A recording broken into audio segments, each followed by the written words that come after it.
Welcome to our channel. ఈ చెట్టు ఆకులతో మనం టీ రెడీ చేసుకొని రెగ్యులర్‌గా తీసుకోవడం వల్ల మనకున్న కాన్‌స్టిపేషన్ ప్రాబ్లమ్ నుంచి బయటపడొచ్చు షూర్‌గా అని చెప్పేసి చెప్తున్నారు.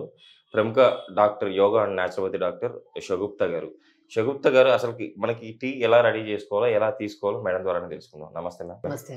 మేడం ఈరోజు మన ప్రేక్షకుల కోసం అంటే ఈ చెట్టు లీవ్స్‌తో మనం టీ కాన్స్టిపేషన్. ఇలాగ మనం చేసుకుంటే కాన్‌స్టిపేషన్ ప్రాబ్లమ్ నుంచి పూర్తిగా తగ్గించుకోవచ్చు అంటున్నారు. అది చిన్న లేదు, పెద్ద లేదు. ప్రతి ఒక్కరికి పనిచేస్తది అవును. అంటున్నారు కదా! ఈ టీని మనం ఎలా రెడీ చేసుకుంటాం? అండ్ ఇందులో ఉండే ఏ ఇంగ్రీడియెంట్స్ వల్ల మనకి ఈ ప్రాబ్లమ్ నుంచి మనం పూర్తిగా బయటపడతాము? సో బేసికల్ ఏంటంటే మనము ఎక్కువగా మీకు తెలియని విషయం ఏంటంటే మనం పారిజాతం ఆకుల్ని గానీ, పుదీనా ఆకుల్ని కొద్దిగా జీలకర్ర, ధనియాలు నీళ్ళలో ఏసుకొని మరిగించుకొని తాగడం వల్ల సూదినింగ్ ప్రాపర్ స్లీప్ పడతది. And most important digestion improve అవుతది. కొంతమందికి డైజెషన్ కాకపోవడం వల్ల కాన్‌స్టిపేషన్ ప్రాబ్లమ్ వస్తది. ఆ డైజెషన్‌ని బాగా ఇంప్రూవ్ చేసి తిన్న ఆహారాన్ని ఒక మిక్సీ జార్‌లాగా ఏస్తే మనం ఎట్లా ఇదవుతది అంత నీట్‌గా డైజెషన్ అయిపోయి నీట్‌గా మోషన్ పాస్ అవ్వడానికి యూజ్ అవుతది. ఎందుకంటే చాలామంది కొంతమంది రకరకాలు యూజ్ చేస్తుంటారు. మోషన్ అవ్వట్లేదని త్రిఫల చూర్ణం యూజ్ చేస్తుంటారు. కొంతమంది డిఫరెంట్ టైప్స్ ఆఫ్ కొంతమంది మెడిసిన్స్ వాడుతుంటారు. కొంతమంది సిరప్స్ వాడుతుంటారు. సో ఎన్నో రకాల సమస్యలతో, ఎన్నో రకాల ఇబ్బందులతో ఇబ్బంది పడుతుంటారు. ఎందుకంటే పర్ డే మార్నింగ్ మోషన్‌కి అవ్వలేదనుకోండి, డే మొత్తం డిస్టర్బ్డ్‌గా ఉంటది. ఏ పని మీద మనకి ఎక్కువ కాన్సంట్రేట్ చేయలేము. మనిషి కూడా చాలా బద్ధకంగా వెయిట్ కూడా ఒకవేళ ఉండాల్సిన వెయిట్ కంటే ఒక 4, 5 కేజీలు ఎక్స్‌ట్రా ఉంటే ఎంత హెవీగా ఉంటది. ఆ హెవీనెస్ ఉంటది మోషన్‌కి వెళ్ళకపోతే. So this is the best tea అంటాను. నేను చాలా వరకు చిన్న పిల్లల దగ్గర నుంచి పెద్దవాళ్ళ వరకు మోషన్ ప్రాబ్లమ్ గానీ, ఇండైజెషన్ ప్రాబ్లమ్ గానీ, గ్యాస్ట్రిక్ ప్రాబ్లమ్ గానీ, ఇలాంటి ఏ రకమైన సంబంధిత ఇబ్బందులొస్తే నేను ఒక పారిజాతం చెట్టుని ఇచ్చేస్తాను బేసికల్లీ. ఎందుకంటే పారిజాతం ఆకులు ఎక్కడైనా దొరుకుతాయి మనకి మంచిగా ప్లాంట్స్. ఆ పారిజాతం ఆకులు తెప్పించేసుకొని ఇంట్లో పెంచుకుంటే సర్వరోగ నివారణి అంటా నేను పారిజాతం ఆకులు. Okay ma'am. కాన్‌స్టిపేషనే కాకుండా రకరకాల సమస్యలు క్యూర్ అవుతాయండి. Okay ma'am. స్పెషల్లీ మనం కాన్‌స్టిపేషన్ గురించి మాట్లాడుతున్నాం కాబట్టి దీని కషాయం ఎలా ప్రిపేర్ చేయాలి? ఏంటి దీని ప్రాపర్టీస్ అనేది మనం క్లియర్‌గా తెలుసుకుందాము. Okay ma'am. ఒక 250 ఎంఎల్ వాటర్ తీసుకోవాలండి. Okay ma'am. మనకు దగ్గరలో పారిజాతం ఆకులు ఉన్నాయి కాబట్టి 2 పారిజాతం ఆకులు వేసుకుంటే సరిపోతుంది. అలాగే 2 ఆకులు ఫస్ట్ పారిజాతం ఆకులు వేసేసేయాలి. ఓకే. ఇది యాంటీ బ్యాక్టీరియల్‌గా, యాంటీ అలర్జిక్‌గా పనిచేస్తది. లంగ్ ఇన్ఫెక్షన్స్ ఉన్నా కూడా బాగా యూజ్ అవుతది. డ్రై కాఫ్ ఉన్నా బాగా యూజ్ అవుతది ఈ కషాయము. మోషన్ అనేది ఎవ్రీడే మార్నింగ్ పరిగడుపున తాగండి. తాగిన తర్వాత కొద్దిగా కూర్చొని కపాలభాతి చేయండి. ఓకే. నీట్‌గా ఫ్లష్ అయిపోతదండి మోషన్. ఓకే. కపాలభాతి అంటే ఐడియా ఉంటది. ఒకసారి లాంగ్ బ్రీత్ తీసుకొని కంటిన్యూగా శ్వాస వదులుతున్నారనుకోండి, ఓకే. మనం తాగిన వాటర్ మనం ఆహార నాళం నుంచి దాటి పొట్టకెళ్ళి, పొట్ట నుంచి ఇంటెస్టైన్‌కి ఈజీగా వెళ్ళి ఆ లూబ్రికేషన్ మొత్తం నీట్‌గా స్మూత్‌గా మోషన్ అవ్వడానికి యూజ్ అవుతది. Okay ma'am. ఈ వాటర్ తాగి కపాలభాతి చేయండి. డెఫినిట్‌గా మోషన్ పాస్ అవుతదండి. ఇప్పుడు మనం ఏం చేస్తాం, పారిజాతం ఆకులు వేసుకున్నాం. ఇలా పుదీనా ఆకులు ఉంటాయి కదా! కాడలతో యెస్ సహా మ్యామ్. మనం వేసేసేయచ్చు. పుదీనా ఆకుల వల్ల చాలా గుణాలు ఉన్నాయండి. మోర్ కంటెంట్ ఆఫ్ ఆక్సిజన్ కలిగి ఉన్న లీవ్స్ కాబట్టి ఇవి. Okay ma'am. ఇవి మనం రెగ్యులర్ తీసుకోవడం వల్ల teeth related, mouth related issues కానీ, teeth related issues, gastric problem, chronic acidity problem ఉండే వాళ్ళు కూడా ఈ కషాయం తాగడం వల్ల మన గ్యాస్ట్రిక్ ప్రాబ్లమ్ అనేది పోతది. సో మనం ఇవి వేసేసుకున్నాం కదా! ఇది మామూలుగా రోజుకి ఎన్ని సార్లు తీసుకోవాలి మేడం? పొద్దున, అంటే సాయంత్రం తీసుకోవచ్చండి. 2 టైమ్స్ 2 టైమ్స్ తీసుకోవచ్చు. తీసుకోవచ్చు. ఓకే.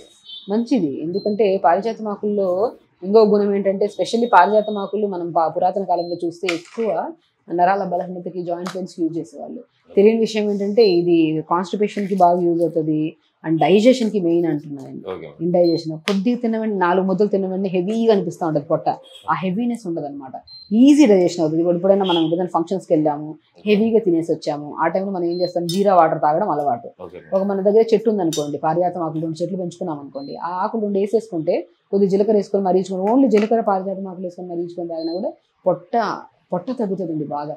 ఓకే. బేసికలీ వాటర్ తాగడం వల్ల వెయిట్ లాస్ అవుతారు, పొట్ట తగ్గుతుంది. మనకి డైజెషన్ కాకపోతే కదా వెయిట్ పుట్ ఆన్ అయిపోవడాలు, Yes, ma'am. ఇవన్నీ కాన్స్టిపేషన్ రావడానికి కూడా మెయిన్ కారణం ఒబేసిటీ. మోషన్స్ ఆగకపోతే మనిషి అదే పెరిగిపోతాడు. మేడం. యాక్చువల్లీ మనం అయితే రెమెడీ చెప్తున్నాం. అసలుకి ఎందుకు ప్రాబ్లమ్ ఎందుకు వస్తుంది మేడం అసలుకి? లైఫ్ స్టైల్ డిజార్డర్ అండి. నేను Okay. ప్రాపర్ టైంకి తినరు.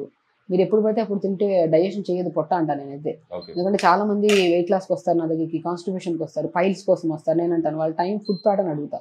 ఎలా తింటారు? ఏ టైంలో తింటారంటే వాళ్ళు అంటారు, "మ్యామ్ ఈ టైంలో తింటాను." నేను అన్నాను, మీరు ఎప్పుడు పడితే అప్పుడు తింటే రోగాలు ఎప్పుడు పడితే అప్పుడు వస్తా ఉంటాయి. Okay. దానికి సంబంధించి మీరు డాక్టర్‌ని ఎతుక్కుంటా వెళ్ళాల్సొస్తది. టైంకి తినండి, టైంకి పడుకోండి, స్ట్రెస్‌ని తగ్గించుకోండి. ఈ జనరేషన్‌లో స్ట్రెస్ ఎవరికైనా ఉంటది. మీకు ఉంటది, నాకు ఉంటది డెఫినెట్‌గా. ఇప్పుడు మనం టైంకి తింటే మనకి స్ట్రెస్ లెవెల్స్ ఎప్పుడైతే ఆ బాడీకి ఓవర్‌గా రాకుండా, అంటే ఆ స్ట్రెస్ వల్ల మన బాడీలో కొన్ని రోగాలు రాకుండా మనం నియంత్రించుకోవచ్చు. సో ఈ కషాయం ఏంటంటే డెఫినెట్‌గా చెప్తున్నాను, రెగ్యులర్‌గా తీసుకోవడం వల్ల కాన్‌స్టిపేషన్ ప్రాబ్లమ్స్ గానీ, అండ్ డైజెషన్ ప్రాబ్లమ్స్ కానీ, వెయిట్ రిడక్షన్‌కి గానీ, అండ్ చాలా రకాల సమస్యలు ఎదురవుతాయండి. ఈవెన్ ఫ్యూచర్‌లో మనకి జాయింట్ పెయిన్స్ రాకుండా, నీ పెయిన్స్ రాకుండా, సర్వరోగాలు చెప్తున్నాను కదా! ఓకే. పారిజాతమాకు జామ చెట్టు ఇంట్లో ఉంటే రోగాలన్నీ క్లియర్ అయిపోతాయి. ఎందుకంటే పెంచడం ఈజీయే. మనం మంచిగా మార్నింగ్ మనము ఇప్పుడు చూడండి, ఇప్పుడు మనం క్లినిక్లో కూడా ఎలా పెట్టించాము, అట్లా పెట్టించాము. నేనేమంటా అంటే పాట్స్లో పెట్టించి ఎండకు పెట్టేసేయండి, మంచిగా వస్తాయి. చిగురు కూడా తొందరగా వస్తుంది దీన్ని. సో ఎప్పుడన్నా మనకి మౌత్ రిలేటెడ్ ఇష్యూస్ ఉన్నా కూడా ఒక ఆకు నోట్లో వేసుకొని పుదీనాకు ఒకటి వేసుకొని నోట్లో నమిలి మంచిగా వేడి నీళ్ళు వేసుకొని పుక్కలిచ్చామనుకోండి, టీత్ ప్రాబ్లమ్స్ కూడా పోతాయి. చెప్తున్నాను కదా, మౌత్తోనే స్టార్ట్ అవుతుంది. మౌత్ నుంచి ఫుడ్ వెళ్తుంది, అది ఆహార నాళం దాటి స్టమక్ వెళ్ళి, స్టమక్ నుంచి ఇంటెస్టైన్లోకి వెళ్ళి యానస్ నుంచి మోషన్ అవ్వాలి. ఎప్పుడైతే ఈ చెత్త పేరుకుపోతుందో, ఈ చెత్త వల్ల రకరకాల సమస్యలు, బ్లడ్లో కూడా ఇన్ఫెక్షన్స్ వచ్చేసి ప్రాబ్లం ఉంది, కాన్స్టిపేషన్. మేడం నాకు అంటే ఈ పారిజాతం గురించి నాకు కూడా ఒక చిన్న డౌట్ ఉంది. అంటే కొంతమంది అన్నారు, అంటే ఈ పారిజాతం ఆకుని అంటే డైరెక్ట్గా తీసుకొని నమలడం వల్ల కఫం కూడా, అంటే కఫం అండ్ శ్లేషం ఇట్లాంటి ప్రాబ్లం ఉన్నా కూడా తగ్గుతుంది. డెఫినెట్గా అండి, మంచి విషయం యాక్చువల్గా. అవును, దీన్ని డ్రై కాఫ్ అంటారు అండి, పొడి దగ్గు ఉంటుంది. పెద్దవాళ్ళలో పొడి దగ్గు ఎక్కువ ఉంటుంది. ఆకును మంచి లేత ఆకుని తీసుకొని వాష్ చేసేసుకోండి. కానీ కంపల్సరీ ఇది కొద్దిగా రఫ్గా ఉంటుంది కదా, పుదీనా ఆకులు యాడ్ చేసుకోవడం కంపల్సరీ. కొంతమంది తీసుకోవడం వల్ల మౌత్లో కొద్దిగా అల్సర్స్ ఉంటాయి అండి, మౌత్లో అల్సర్స్, రెడ్నెస్ ఫామ్ ఉంటుంది, వాళ్ళకి చాలా ఇరిటేషన్గా ఉంటుంది. కాబట్టి కంపల్సరీ పారిజాతం ఆకులు వాడినప్పుడు పుదీనా అనేది కంపల్సరీ పెట్టుకోవాలి. సూదనింగ్ అన్నమాట, పుదీనా సూదనింగ్. దీంట్లో ఉన్న రఫ్నెస్ మనం కాపాడుతుంది. దీంట్లో ఉన్న బెనిఫిట్స్ కూడా ఈ కాంబినేషన్లో తీసుకుంటే ఈజీగా మనకి లోపల వెళ్ళడానికి ఈజీ ఉంటుంది అన్నమాట. అంటే కాంబినేషన్ ఆఫ్ పుదీనా విత్ పారిజాతం ఆకులు అనేది అల్టిమేట్ అంట. వేసుకోవడం వల్ల మనకి ప్రాబ్లమ్స్. 2 minutes అయిపోయింది కదా, ఇప్పుడు వేడి చేసేసుకున్నాం. కాబట్టి మనం ఏం చేస్తామంటే, ఎప్పుడైనా సరే కషాయం అండి ఒక 4-5 నిమిషాలు వేడి చేసేసి, ఇప్పుడు ఒక గ్లాస్ నీళ్ళు తీసుకున్నాం అనుకోండి, దాన్ని అర గ్లాస్ అయ్యేంత వరకు వేడి చేస్తూ ఉంటారు. దాన్ని కషాయం అంటారు. సో దానివల్ల చాలా రకరకాల సమస్యలు వస్తాయి. ఎప్పుడైతే కషాయం అంటారో జస్ట్ వేసి ఇలా లైట్ గోల్డెన్ కలర్లో 2 నిమిషాలు సరిపోతుంది. 2 నిమిషాల కంటే ఎక్కువ వేడి చేయాల్సిన అవసరం లేదు. ఇలా వేడి చేసేసుకొని ఇలా ప్రిపేర్ చేసుకున్న దాంట్లో మీకు ఒకవేళ వెయిట్ లాస్ అవ్వాలనుకుంటే, గ్యాస్ట్రిక్ ప్రాబ్లమ్స్ అలాంటివి ఏం లేకపోతే మీరు దీంట్లోకి లెమన్ కూడా వేసుకోవచ్చు. లెమన్ వేసుకోవచ్చు, తాగడానికి ఇబ్బందిగా అనిపిస్తుంది. పారిజాతం ఆకుల టేస్ట్ బాగానే ఉంటుందండి, స్మెల్ కూడా చూడండి ఎంత మంచిగా ఉందో. దీంట్లో కావాలంటే కొద్దిగా హనీ కూడా వేసుకొని తాగచ్చు. ఇలా రెగ్యులర్గా పొద్దున్న పరిగెడుపుని తీసుకుంటే మోషన్ ప్రాబ్లమ్స్, డైజెషన్ ప్రాబ్లమ్స్, నరాల బలహీనతలు అన్ని సమస్యలు క్లియర్ అవుతాయి. ఎస్పెషల్లీ కాన్స్టిపేషన్ గురించి మాట్లాడుతున్నాం కాబట్టి 100% బెనిఫిట్ ఉంటుందండి. మౌత్ నుంచి పేగుల్లో ఉన్న మలాన్ని మొత్తాన్ని ఒక్కసారిగా కొట్టేసేంత గుణాన్ని కలిగి ఉంది. సో మీరు ఎక్స్ట్రా వాడే సిరప్స్ ఇవన్నీ బంద్ చేయండి.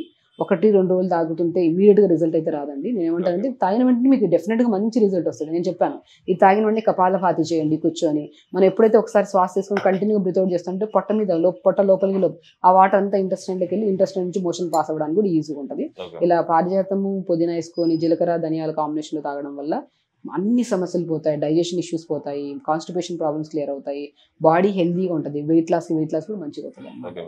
మేడం, మీరు చేసిన ఈ రెమెడీని మన ప్రేక్షకులు కంపల్సరీ పాటిస్తారు. వాళ్ళు షూర్గా అంటే వాళ్ళ కాన్స్టిపేషన్ ప్రాబ్లమ్ నుంచి బయటపడతారని ఆశిద్దాం. Thank you.